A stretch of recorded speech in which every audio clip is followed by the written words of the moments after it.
তোমরা তো সবাই জানোই যে কিছুদিন আগেই জামাই ষষ্ঠী গেছে, আর এটা ছিল আমাদের দ্বিতীয় ষষ্ঠী।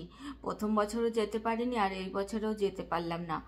বাড়িতে সবাই এসেছে, দিদি বোন, ওদের সঙ্গে দেখা হলেও ভীষণ আনন্দ হতো, কিন্তু কি আর করা যাবে, এখান থেকে তো আর যখন তখন যাওয়া সম্ভব হয় না। তাই আমার বাড়ির জন্য ভীষণভাবে মন খারাপ করছিল। তাই তুহিন বলল যে চলো আজকে আমরা বাইরে থেকে লাঞ্চ করে আসি। আজকে শনিবার, ছুটির দিন, এখানে তো আর অন্য সপ্তাহের মাঝখানে কাজের জন্য যাওয়া সম্ভব হয় না। তাই এখন আমরা রেডি হয়েছি, যাব একটা এখানে কোরিয়ান বারবিকিউ রেস্টুরেন্টে। কোরিয়ান রেস্টুরেন্টে এটা আমার দ্বিতীয়বার হলেও এখন আমি চপস্টিক দিয়ে খাওয়াটা ঠিক রপ্ত করে উঠতে পারিনি, তবে একটু আধটু শিখেছি। দেখা যাক আজকে কতটা কি করতে পারি। চলো ওখানে গিয়ে বাকিটা তোমাদের দেখাচ্ছি কি হয়। এই যে আমরা চলে এসেছি, প্রচুর ভিড়।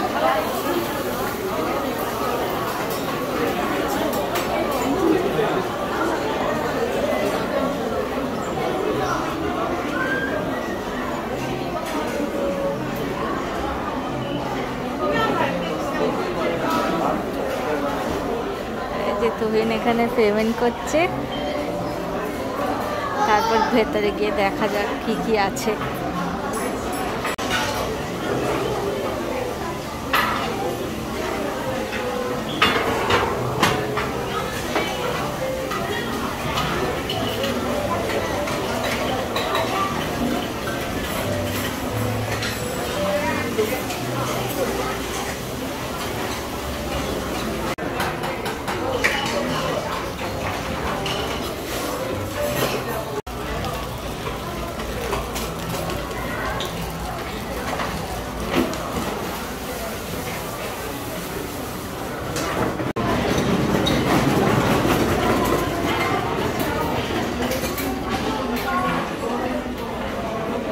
再去2个意大利料。